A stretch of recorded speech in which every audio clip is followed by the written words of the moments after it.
Mapalad ang bayang hinirang ng Diyos.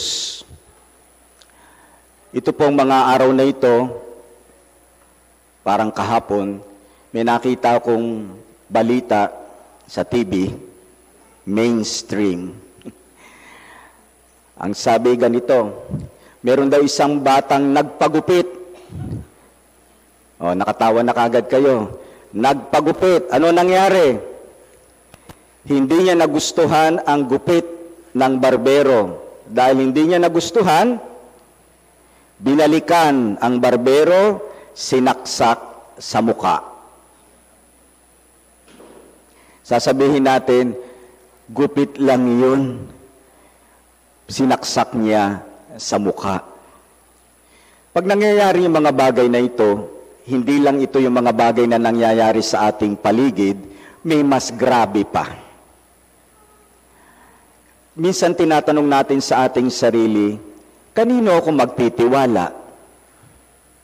O may kabuluhan bang magtiwala pa? O kung ako man ay magtitiwala, kanino dapat ako manalig? Kanino dapat ako magtiwala? Nagsimula ako dito dahil sa unang pagbasa, ang bayan ng Diyos ay punong-puno na ng kahirapan. Sila'y alipin sa lupang hindi sa kanila, inaapi, pinapatay, pinahihirapan. At sinabi sa kanila ng Diyos, magkakaroon kayo ng pagliligtas. Magkakaroon kayo ng pagliligtas. Ang pagliligtas na ito ay yung tinutukoy na Pasko, the Passover. Sila'y maliligtas sa kamay ng kanilang mga kaaway. Pero hindi pa nila ito nararanasan, hindi pa nila ito nakikita, at ang tendency nila ay huwag manalig sa sinabi na iyon dahil matagal na silang naghihirap at hindi dumarating ang pagliligtas. Kaya, sabi ng pagbasa, mapalad ang bayang naniniwala o nananalig sa bagay na ipinangako ng Diyos kahit hindi niya pa nakikita, kahit hindi niya pa nararanasan. At ang tawag ng unang pagbasa diyan ay, gustong-gusto natin ang tawag diyan, secret. Ang Greek word for that is malapit doon sa salitang crypto. Secret. May sikreto daw ang Diyos sa atin. O may sikretong ibinibigay ang Diyos sa atin. At ang sikretong ito ay mabubunyag kapag tayo'y nanalig na sa Kanya. Kaya, ang ating salmong tugunan ay nagsasabing, mapalad ang bayang hinirang ng Diyos. Ito ang secret ng Diyos. Merong siyang isang bayang pinipili. Dahil secret yan, hindi yan maunawaan ng iba. Ang makakaunawa lang ng secret na yan ay yung nananalig sa kanyang pangako at salita. Nakita rin natin yan sa ikalawang pagbasa sa sulat sa mga Ebreyo. Ang ibinigay na halimbawa ay si Abraham at si Sarah. Ano ang kanilang kalagayan? Matanda na, wala pang anak. Pero anong secret ng Diyos sa kanila? Magkakaroon kayo ng anak, at yung inyong mga anak ang bubuo ng aking bayan, bayan ng Diyos. Kung siguro tayo ang nasa lugar ni Abraham at Sarah, matagal ka nang hindi nagkakaanak, matanda ka na, paano kang maniniwala sa pangako na magkakaanak ka at dadami pa ang iyong mga anak at apo at ito ang magiging bayang hiinirang ng Diyos. Parang napakalayo, hindi nila maubos, maisip. Pero anong sabi ng pagbasa? Ang taong nananalig sa pangako ng Diyos, kahit hindi niya pa nakikita, ay mapalad. Kaya si Abraham at si Sarah ay pinalad dahil nanalig. At gayon nga ang nangyari. Mula sa mag-asawang walang anak, wala ng pag-asa dahil matanda na, nanalig sa Diyos at dahil doon sila'y naging ama at ina ng bayan ng Diyos. Ang bayang hinirang ng Diyos. Pagdating naman sa Ebanghelyo, ang lihim ay ito.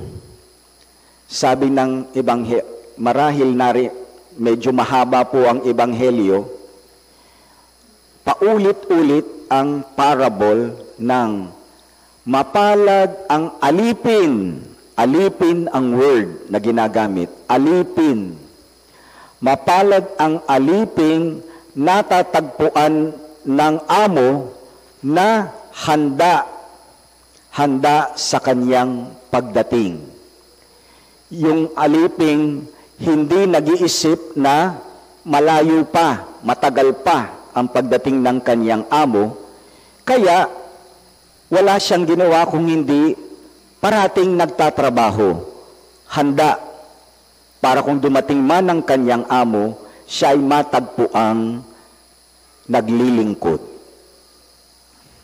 May tanong po ako sa inyo. Nakakapagod bang maglingkod kahit paminsan-minsan lang?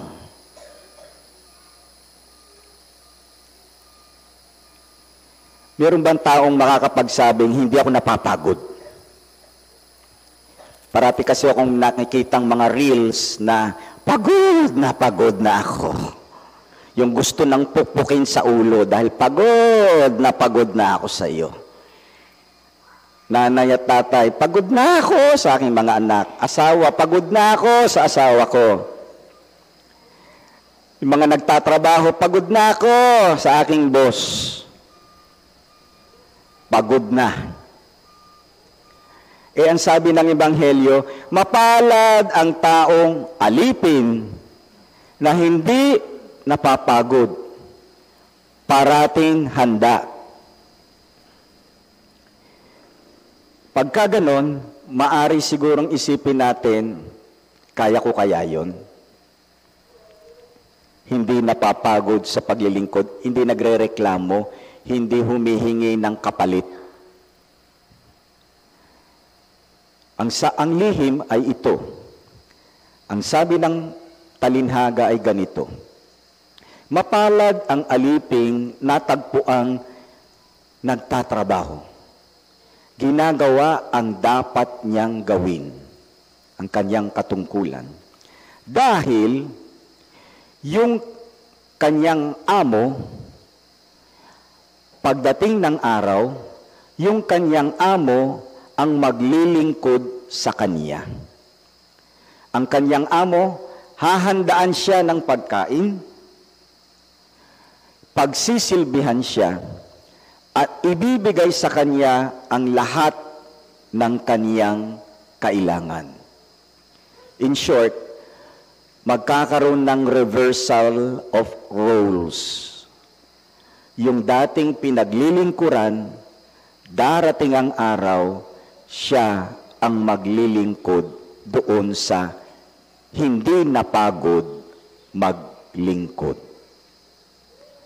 Yun ang lihim. Kailan yun? Langit. Kayo ho bang mga parating naglilingkod, hindi ba nakaranas na ba kayo na minsan yung boss nyo ang naglingkod sa inyo? Dahil pagod na pagod ka ng ikaw na lang parati, ikaw pa lahat ang may kasalanan. Ganon ang ipinapaliwanag ng Ebanghelyo.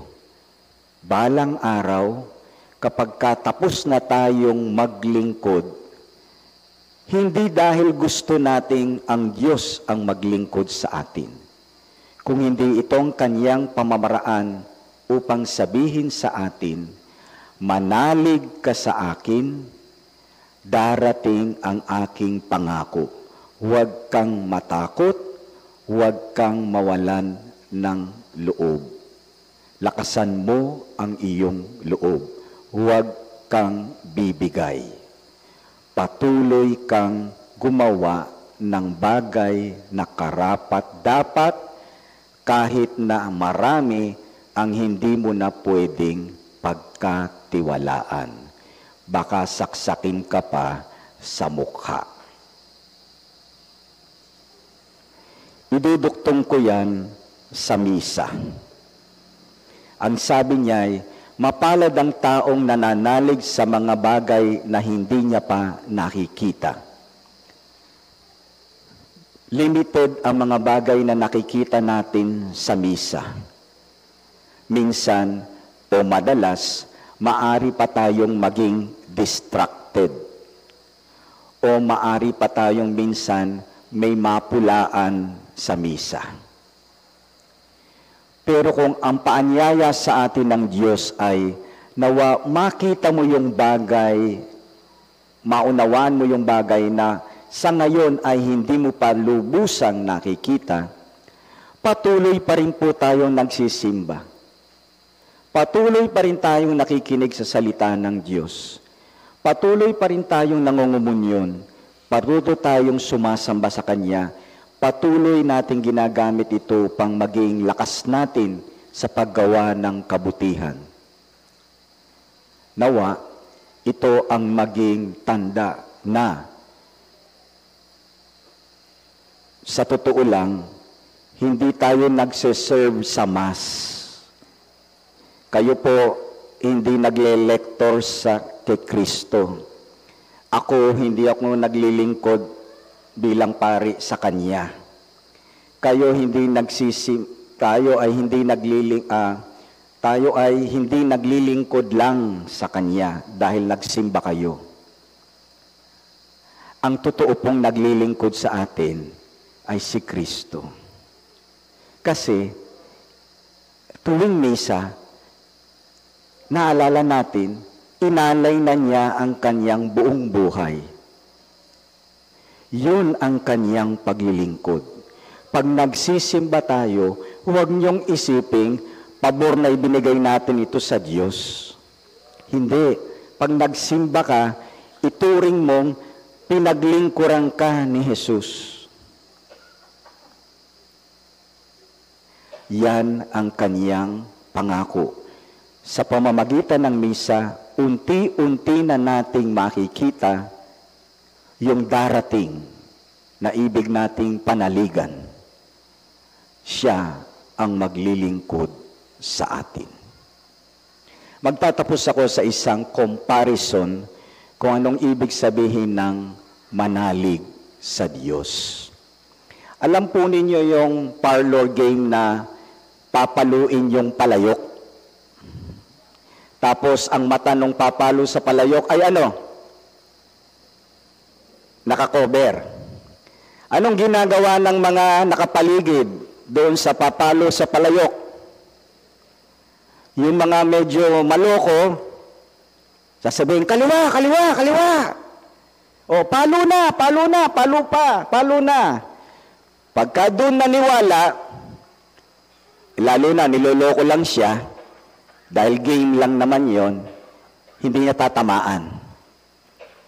Pero kung, halimbawa, mayroong isang boses na kilalang kilala mo, ikaw yung nakabenda, at pag tinamaan mo yon, napakalaki ng premyo, biglang lumapit sa likod mo yung boses na pinagkakatiwalaan mo. At ang sabi sa iyo, ngayon, diretso lang, palo ng malakas. Dahil narinig mo, hindi yung boses ng alam mo niloloko ka lang, yun ang papakinggan mo. Doon ka mananalig. Pag doon ka nanalig, edi jackpot. Mga kapatid, ito ang salita ng Diyos para sa atin. Manalig tayo sa ating Panginoon.